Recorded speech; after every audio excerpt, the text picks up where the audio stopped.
Outros sim. Também tu tens os que da mesma forma sustentam a doutrina dos nicolaítas. Portanto, arrepende-te, e se não, venho a ti sem demora, e contra eles pelejarei com a espada da minha boca. Quem tem ouvidos, ouça que o Espírito diz às igrejas. Ao vencedor, dar-lhe-ei do maná escondido, bem como lhe darei uma pedrinha branca, e sobre essa pedrinha escrito um novo nome, o qual ninguém conhece, exceto aquele que o recebe. Amém, igreja? Querido Deus, nós te louvamos, te agradecemos por nós estarmos aqui, ó Pai, adorando o teu santo nome com simplicidade, e queremos neste retorno, Senhor, que o teu nome seja glorificado em nosso meio. Esteja, ó Deus, falando aos nossos corações, nos use, nos limpe, nos purifique para a honra e glória do teu santo nome. Amém. Irmãos, nós estamos aqui na terceira carta, e nós já vimos aqui a igreja de Éfeso, nós já vimos aqui, domingo passado, a igreja de Esmirna, a igreja de Éfeso, uma igreja top das galáxias no sentido financeiro, rica, bonita, opulenta, mas eles eram pobres de espírito, largaram o primeiro amor, abandonaram Deus e não estavam nem aí para Deus, tá? E nós vimos as aplicações para os dias de hoje. E aí depois chega a carta de Esmirna. Jesus manda uma carta à igreja de Esmirna, e essa igreja era uma igreja que estava sofrendo a pobreza extrema, tá? Não é essa pobreza que você vê aí, tá? É a pobreza que quando você vai lá no Vale de Jequitinhonha, tá certo? Aí você vê de cara o que é pobreza, o que às vezes nós estamos reclamando aqui, nós temos que reclamar mesmo, porque se deixar eles abusam da gente. Nós estamos reclamando do arroz mais de R$20, está errado, os caras estão jogando lá em cima mesmo, né? Mas lá nem arroz eles têm, lá eles comem langanha, tem o que sobra, e os camaradas jogam fora no açougue, do supermercado, no lixo, eles comem aquilo, langanha, porque langanha tem gordura, né? E aí procura uma coisa no lixo, acha, leva para casa para comer, um tomate já mordido. Era o que a igreja de Esmirna estava vivendo, estava na linha de pobreza do menos zero. Por quê? Porque eles eram até ricos, mas pelo fato da perseguição estar sobre a vida deles, o que aconteceu? Eles tomaram as posses dos irmãos da igreja, os governantes tomaram, fora as pessoas que iam lá e saqueavam aquilo que eles tinham. Então eles caíram na pobreza extrema, mas Jesus falou para eles: tu és pobre, mas entre parênteses lá, mas tu és rico. Era pobre, estava pobre financeiramente, a igreja toda, todo mundo passando necessidade, todo mundo virou mendigo na igreja, mas eles não abandonaram a fé em Deus. Aí eu perguntei na live, né? Falei, se fosse nós aqui hoje, se nós entrássemos agora na linha de pobreza lá abaixo do zero, igual a igreja de Esmirna, será que nós adoraríamos a Deus? Será que nós viríamos para cá hoje? Será? São perguntas, né? E agora chega então a igreja de Pérgamo.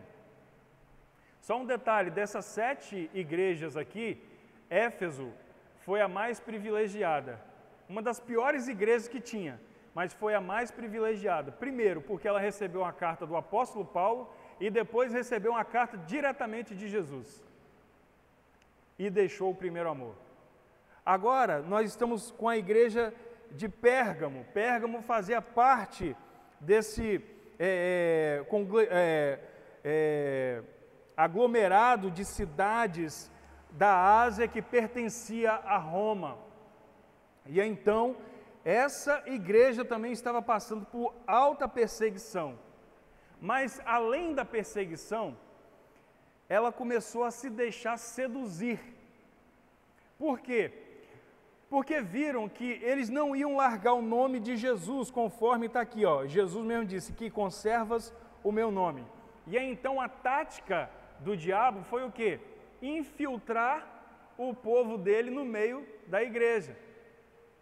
E aí seduzir a igreja, seduzir as pessoas, conforme a doutrina de Balaão.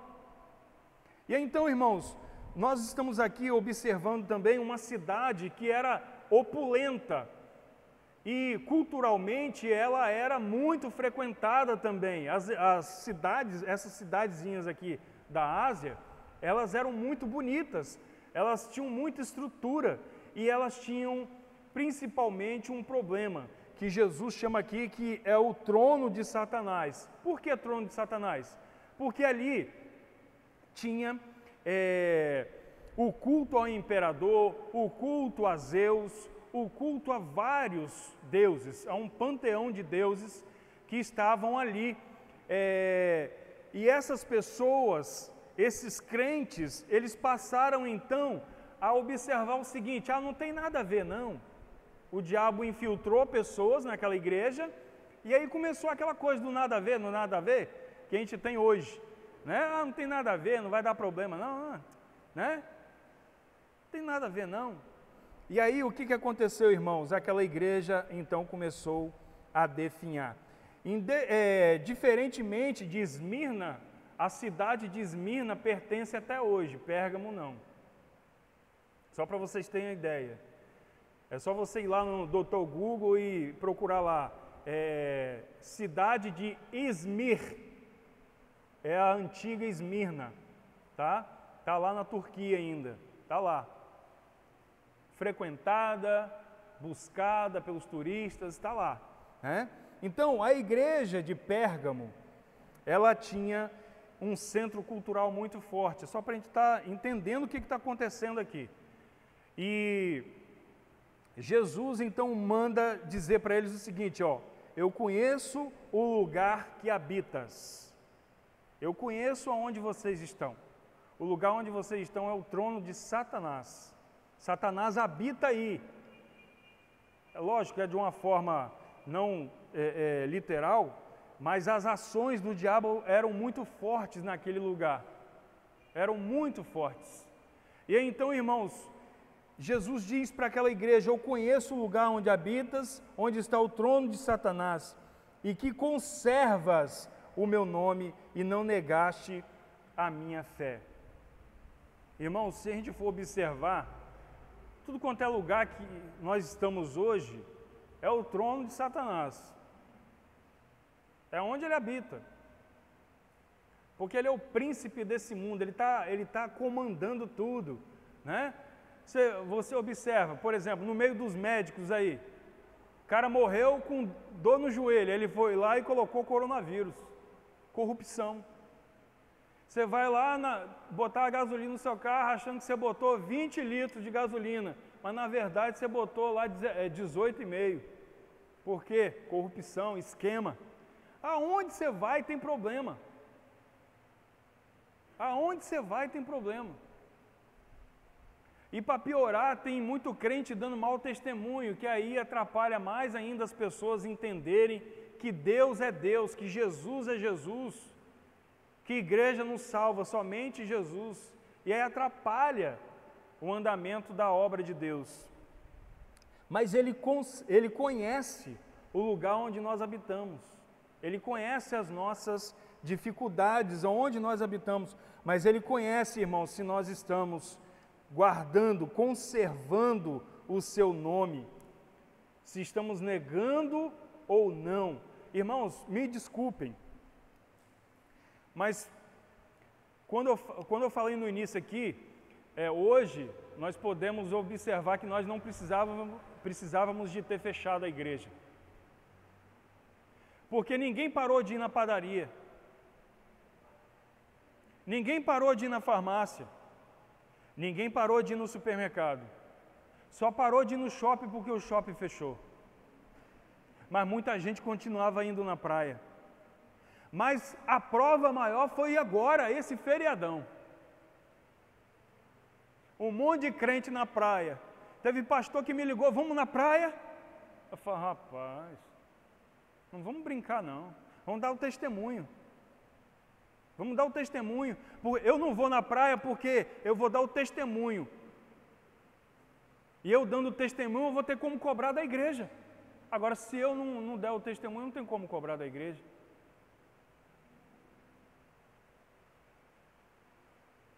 E esse feriadão aqui mostrou, viu? Esse feriadão mostrou.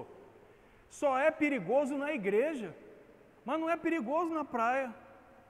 Mamãe, vamos na igreja? Não, minha filha, vamos não, porque lá é perigoso. E no meio da praia. Muvucão, só aqui é perigoso. Tinha alguém de máscara lá? Tinha, pouca gente de máscara, irmão. Pouca gente de máscara. Então, nós estamos observando, ou melhor, Deus está observando, nosso Senhor Jesus Cristo está observando quem está conservando o nome dele e quem não está. Quem está dando desculpa agora para voltar, quem não está.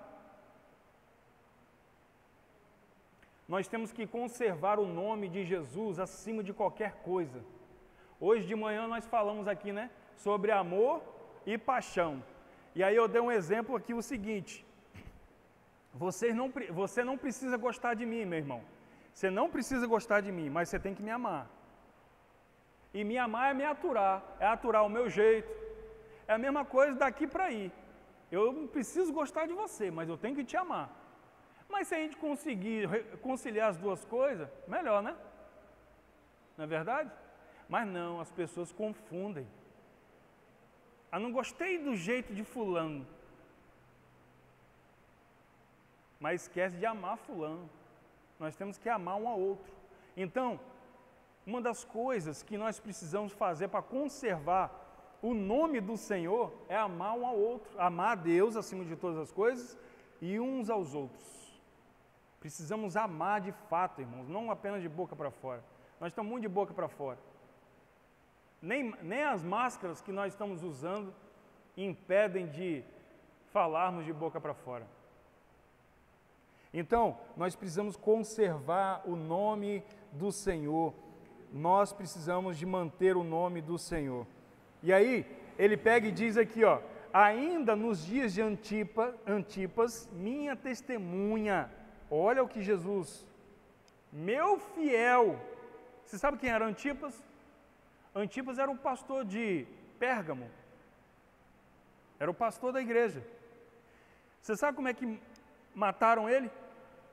Pegaram um boi de bronze, colocaram ele dentro, atearam fogo e ele cozinhou lá dentro.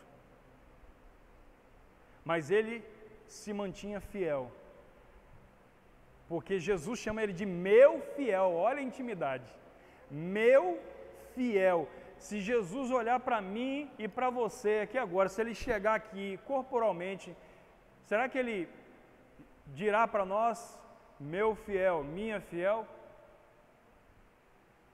E quando nós falamos de meu fiel, irmãos, tira da cabeça só dízimo e oferta, porque logo a gente lembra do tal do dízimo e oferta. Mas meu fiel no proceder, meu fiel nas minhas escolhas, igual as meninas, estão aí, as meninas bonitas. Você vai ser fiel a Jesus na hora de escolher quem você quer amar, ou você vai escolher os noia? Não é assim que eles andam? Os gatinhos da escola. Né? Tem que ser fiel até nisso. Tem que ser fiel na roupa que vai escolher para vestir, que vai na rua comprar. Teve uma vez, irmão, eu estava pastoreando lá em São Mateus. Eu cheguei, né? E o grupo de louvor estava ensaiando. Quando eu cheguei, desse jeito aqui, quase parecendo que eu estava num terremoto. A menina do grupo de louvor com um bicho. Como é que é o nome? Como é que é? Decote. Não era decote aquilo não, irmão. O troço vinha aqui já. Eu nunca tinha visto um bicho daquele. Eu lembro que quando eu me converti, era proibida a mulher ir na igreja de, como é que é? Aquela fininha. Hã? Não, tomara que caia. Era proibido as meninas ir na igreja e tomara de caia. Que caia, sei lá. Era proibido. Aí, já depois, quase 10 anos depois, eu entro na igreja para adorar o Senhor, com um trenzão aqui. Eu falei, mano, chamei, né, para conversar. Eu falei, mano, não tem como a gente ir lá trocar, né, a roupa. Aí ela mordeu, né? O pastor não pode falar nada, que fica tudo mordido, né? Mas mesmo assim ela foi. Foi lá, levei ela em casa, botei um irmão junto, nós fomos lá, ela foi, trocou, aí cantou alegremente, irmão. Ela tinha um dentinho assim, meio para fora, assim, ó.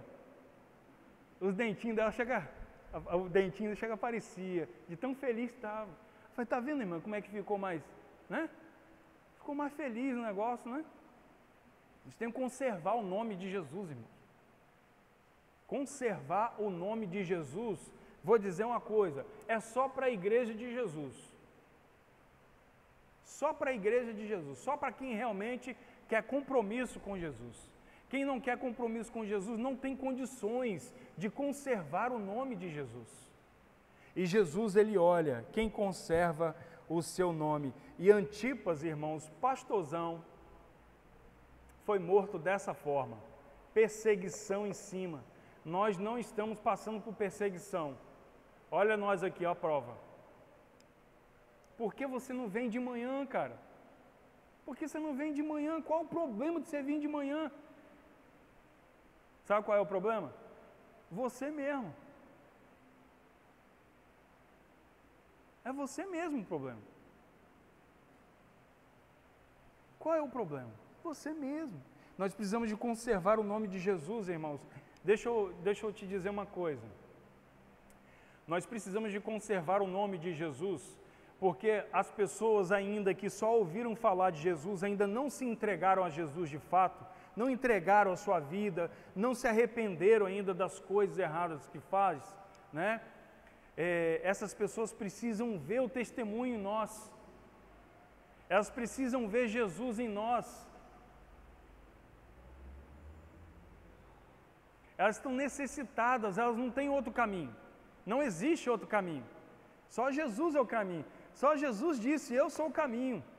Só Jesus. E nós precisamos conservar o nome de Jesus para que nós possamos assim mostrar o caminho. Lembra quando eu expliquei para os irmãos aqui que nós somos arautos? Arautos do rei. E não é o grupo top das galáxias que canta no quarteto. Tá? Nós somos arautos. Eu já expliquei para os irmãos aqui que uma das funções dos arautos, eu vou relembrar os irmãos, uma das funções dos arautos era sair uma semana antes, o rei ia lá para Vitória, longe, né? Mas tá bom, o rei ia lá para Vitória, aqui pertinho aqui do lado. O arauto ia com equipe, soldados, com pedreiros, e eles iam preparando o caminho. Lembra de quem é esse preparando o caminho? Fala aí o nome dele. Entendeu? Preparando o caminho, ia tirando as pedras, ia aplainando a estrada, né? Tinha um buracão aqui, jogava terra, amassava ali, entende? Ia deixando o caminho para o rei passar. Nós somos assim, irmãos, nós somos isso. O arauto. Nós precisamos preparar o caminho para que as pessoas possam se encontrar com Jesus. E um detalhe, quando o arauto ia e preparava o caminho com a equipe lá, as pessoas ficavam felizes, porque tinha uma terra, uma estrada top, né, para passar, né? Não é assim o pessoal das localidades rurais? Quando passa a patroa ali, eles ficam mais felizes. Quando asfalta, melhor ainda, né? Porque está deixando a pista onde eles passam, transitam sempre ali, boa. Então presta atenção, Nós somos esse arauto, que precisamos deixar o caminho do Senhor preparado, e essas pessoas vão ficando felizes, até o momento em que o rei passa e elas se decidem a seu favor. Jesus está olhando se nós estamos conservando o seu nome. Jesus está olhando se nós estamos de bracinho cruzado dentro da igreja ou se nós estamos realmente levando a sua palavra a mais pessoas, para que elas possam crer, para que elas possam se entregar a Jesus. Então, irmãos, Antipas morreu porque estava testemunhando do Senhor. Lembra na live passada? Lembra que eu falei? Não é até o último dia, não é ser fiel até o último dia, não. É ser fiel até a morte. Ser fiel até a morte. Eu e você temos que estar meditando no nosso coração se nós temos essa fidelidade, se nós somos fiéis até a morte. Nós temos que observar isso. Será que eu sou fiel até a morte? Fiel a Jesus, irmão. Será? Será que eu vou conservar o nome dele até a morte? E aí ele pega e diz o seguinte: tenho todavia contra ti algumas coisas, pois que tens aí os que sustentam a doutrina de Balaão, o qual ensinava a Balaque a armar ciladas diante dos filhos de Israel, para comerem coisas sacrificadas aos ídolos e praticarem a prostituição. Presta atenção. Vamos lembrar de Balaão. Era profeta, buscava a Deus. Buscava a Deus. Quando Balaque chegou para ele, vamos lá, Balaque viu o povo de Israel tomando tudo, né? Viu o povo de Israel chegando, aquela multidão chegando, Balaque, tremeu. Aí foi lá em Balaão, Balaão, profetiza contra esse povo. E aí Balaão foi lá e fez o seguinte: eu vou ver o que deu, vou consultar a Deus para ver o que ele vai falar. E aí Deus pegou e falou: vai lá e abençoa. Mas aí Balaque não ficou satisfeito, ficou bravo com Balaão. Foi lá e mandou Balaão ir lá agora. Ele tinha mandado as pessoas irem a Balaão, agora ele chamou Balaão. Balaão, profetiza contra esse povo. E aí Balaão pegou e falou o seguinte: eu não posso profetizar contra aquilo que Deus abençoou. Eu não posso amaldiçoar aquilo que Deus abençoou. Mas mesmo assim, Balaão, ele se vendeu. Né? Balaque, rapaz, eu vou te dar isso, tal, você vai ficar bem. Né? Você vai ficar bem, vai ficar tranquilo. E aí, Balaão foi para amaldiçoar o povo. Aí Deus fez o quê? Usou uma mula. Igual essa mula aqui que está falando com vocês. Usou a mula. E a mula falou. A mula primeiro, quando viu o anjo, né? O anjo do Senhor, ela já tentou esquivar do caminho. E aí o anjo do Senhor pulou para o outro lado, porque Balaão ficava batendo na mula. E aí o anjo foi para o outro canto, aonde já ficava mais apertado. E mesmo assim, a mula tentando se desviar do caminho, Balaão bateu com força. E aí, meu querido, o anjo foi lá para um lugar bem estreitinho, onde a mula não tinha como mais voltar. E aí, Balaão teve a graça de Deus abrir os seus olhos para ele ver o anjo. E aí teve o diálogo. E aí Balaão teve que abençoar. Obrigado. Balaão teve que abençoar Israel. Mas Balaão se vendeu. Depois Balaão fez o seguinte. Balaque, não vai lá lutar não, rapaz. Não vai lá, faz o seguinte, pega suas mulheres, as mulheres mais bonitas que você tiver aí. Põe no meio deles lá. Põe no meio deles. Ou seja, ó a tática. Infiltrar as mulheres no meio do povo de Israel. E aí, onde foi o problema? Foi onde Israel caiu. Foi onde Israel caiu. Porque tem homem que não aguenta ver uma mulher bonita, né? Ele já quer logo dar em cima. Ele pode estar casado com 20 filhos, Ele quer dar em cima.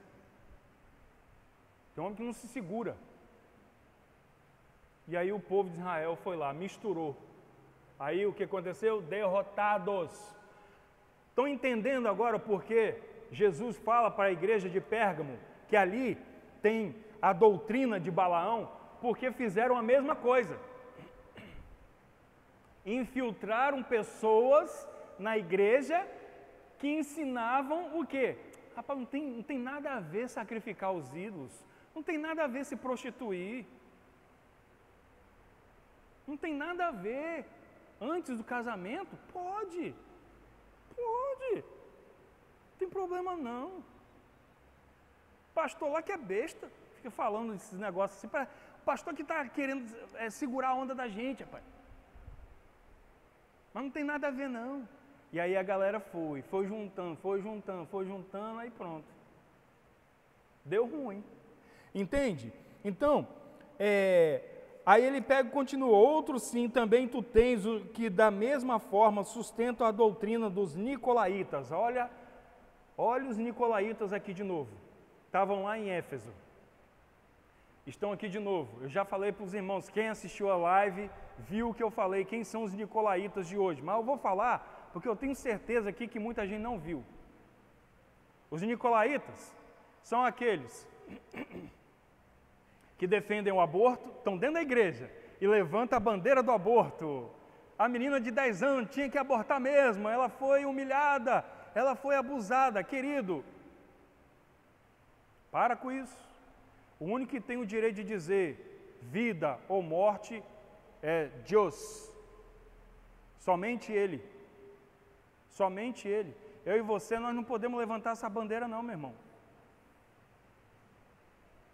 E um monte de crente botando no stories do Instagram, né? Defendendo o aborto. Sem entendimento nenhum. Toma cuidado. As meninas, os meninos novos aí, que estão na escola ainda, primeiro grau, toma cuidado com os professores de história. Toma cuidado com eles. Né? Todo mundo não. Eu tive uma professora de história top das galáxias, crente, conhecia a palavra de Deus, ensinava o certo. Não ficava botando coisa na mente dos meninos, não. Mas eu também já tive aquele professor de história que chegava de manhã, com o olho tudo vermelho de maconha. E aí você pensa, ele acordou agora. Não era não, era maconha mesmo, porque a caatinga ia longe. Lá fora da escola já sentia a caatinga. E só ensinava o quê? Anarquia. Toma cuidado com os professores de história, toma cuidado com os professores de filosofia. Toda regra tem exceção.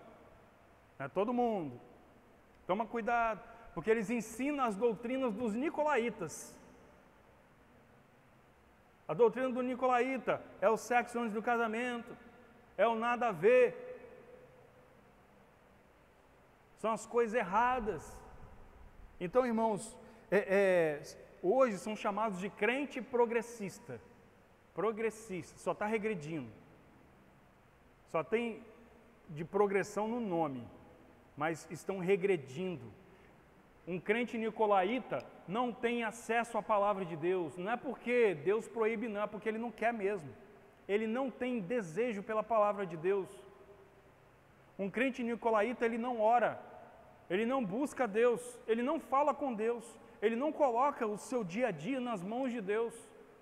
Mal é aquela oraçãozinha que quando acorda, obrigado Deus, em nome de Jesus, amém.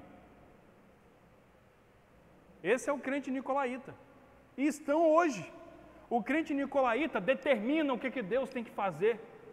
Eu não aceito, quando está numa posição desfavorável daquilo que ele não desejava viver, eu não aceito isso. Eu determino em nome de Jesus. Determino o quê? Não sabe nem contar, não consegue nem contar a cabeça, o cabelo da cabeça. São os crentes nicolaítas, irmãos. Eles viviam tudo isso lá no passado. Estuda sobre os nicolaítas para você ver. Às vezes o irmão pode pensar que eu persigo os pentecostais, por exemplo. Não. É porque a gente conhece. E a gente faz a comparação, a gente vai vendo Que, cara, é igualzinho, porém hoje é numa proporção maior. Igualzinho. Então, irmãos, Deus odiava os nicolaítas, Jesus odiava. Vai lá, lê a carta de Éfeso. Jesus odiava os nicolaítas. Eram inimigos. E aí, portanto, Jesus pega e dá a ordem aqui. Portanto, diante de tudo isso, dá uma ordem: arrepende-te. Arrepende-te. Se não, Jesus está dando a chance. Se arrependa, Manel. Se arrependa, Joel. Se arrependa. Se não, eu tenho uma espada que vai passar cortando tudo. Vai passar, a foice passa. Se não, é castigo. Tem gente que fala, mas Deus não castiga. Castiga não? Está aqui. É ameaça? Não, Deus não ameaça ninguém. Ele só está falando, faz assim, vai dar certo. Faz assim. Irmãos, pastor não é sabe tudo. Pastor não é sabe tudo e nem será. Mas Deus orienta a gente. Quando a gente pegar e falar assim, irmão, vamos fazer assim, não é imposição não. É porque Deus já está mostrando o caminho. Deus já está mostrando, vamos fazer assim, porque assim vai dar, se fizer por aqui vai dar isso, isso, isso e isso. Aí o irmão, não, vamos fazer assim. Como não é imposição, não é ordem, né? Tem hora que faz falta essa coisa da ordem dentro da igreja. Faz falta, porque é um tal de fazer tudo do jeito que querem fazer, né? Então, ele está dando uma ordem. Quem é militar aqui sabe muito bem que ordem tem que ser o quê? Isso. Missão dada, missão cumprida. Missão é uma ordem. Então ele dá a ordem, arrepende-te, se não venham a ti sem demora. Não demora não, é rapidinho. É rápido, é vapt-vupt, né? Igual o autor lá, né? O ator. Vapt-vupt, tá? Eu venho a ti sem demora e contra eles pelejarei, eu vou lutar e vou sapecar a espada que sai da minha boca. E aí ele vai terminando. Quem tem ouvidos, ouça o que o Espírito diz à igreja. Parafraseando Jesus, quem tem juízo, obedece o que o Espírito diz à igreja. Quem tem juízo. Por quê? Ao vencedor, aquele que se arrepender, aquele que der ouvidos à palavra de Deus, ele está falando o seguinte: ao vencedor dar-lhe-ei do maná escondido, bem como lhe darei uma pedrinha branca, e sobre essa pedrinha escrito um novo nome, a qual ninguém conhece, exceto aquele que o recebe. Olha, ao vencedor dar-lhe-ei do maná escondido, ou seja, tem até uma lenda que dizem que quando Israel estava sendo perseguida, destruída, Jeremias pegou um pote de maná, o pote de maná que estava dentro da arca, e escondeu numa gruta, numa fresta. Tem essa lenda aí, que contam lá em Israel, tá? Mas como o crente não vive de lenda, nós sabemos muito bem. E aí eles dizem que esse pote de maná foi para o céu. Deus foi lá e pegou o pó de maná, né? Mas na verdade o maná é o quê? Ele simboliza o quê? A nossa festa que nós vamos ter com Jesus, quando nós estivermos todos lá. É a nossa festa. Nós vamos nos alimentar, né? Diretamente do Senhor. Nós vamos estar face a face com o Senhor. Mas aí ele termina dizendo o seguinte: lhe darei uma pedrinha branca. Essa pedrinha branca, ela é o seguinte, para a gente fechar aqui. Quando tinha um juízo, eram dadas pedrinhas brancas e pretas para as pessoas. E aí, quem votava a favor de absolvição, colocava a pedrinha branca. Quem era a favor do réu, né, sofrer as consequências da coisa, colocava a pedrinha preta. Então a maioria é o que determinava, certo? Mas a pedrinha branca também, ela servia para eventos. Quando você era convidado para algum evento naquele tempo, tá? Você, quando chegava, você recebia uma pedrinha branca. Entenderam? Era um convidado de honra. E você recebia uma pedrinha branca. E Jesus incrementa aqui dizendo que vai vir um novo nome, vai ter um novo nome que só você vai ver na hora.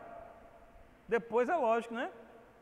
As pessoas vão saber qual é o seu nome lá, com certeza, né? Mas recebe essa pedrinha branca, ou seja, somos convidados.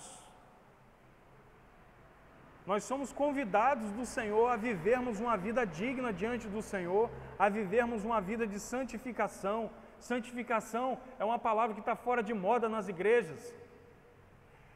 Nós somos convidados a viver a palavra de Deus, a teologia. Ai, eu não gosto dessas mensagens que tem que explicar. Fala logo a bênção e vamos embora. É o crente miojo que tem hoje em dia, que é tudo rápido, quer ser abençoado sem plantar para abençoar. Quer ter o feijão e nunca plantou o feijão? Entende como é que é? É o tipo de crente que está vivendo. Por quê? Por causa da teologia da confissão positiva. A prosperidade que adentrou as igrejas. Aí foi tirando o quê? O desejo pela palavra de Deus. Para quê? Esse negócio de explicar a Bíblia, deixa só para o pastor. Deixa só para o pastor. Mas também, se o pastor ficar explicando muito também, eu pego e vou embora logo, porque eu não aguento muito tempo não. Enquanto lá na Coreia do Sul, né, os crentes ficam no mínimo 5 horas no culto. E ninguém sai, ninguém levanta para ir para banheiro para beber água. Eu estava vendo o depoimento do pastor Paul Yang-Shu, é a maior igreja do mundo, a Igreja Batista. Maior igreja do mundo, mais de 100 mil membros. Imagina, irmãos. Quem é mais velho aí lembra do Maracanã lotado com mais de 100 mil pessoas. Imagina. 100 mil pessoas ouvindo a palavra de Deus ao mesmo tempo ali. 5 horas, no mínimo. No mínimo. E não nasce formiga, não coça, não faz nada, o pessoal fica ali. E ele estava reparando que aqui, quando ele chegou aqui no Brasil, ele tomou um susto. Avião atrasa, os crentes chegaram atrasados no culto, ele achou aquilo um absurdo. O crente chegar atrasado no culto. Ele é mais importante que Jesus.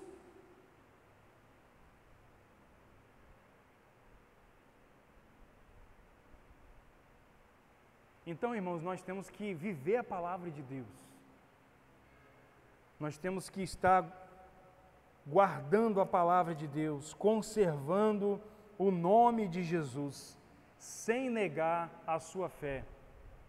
Sem negar a sua fé.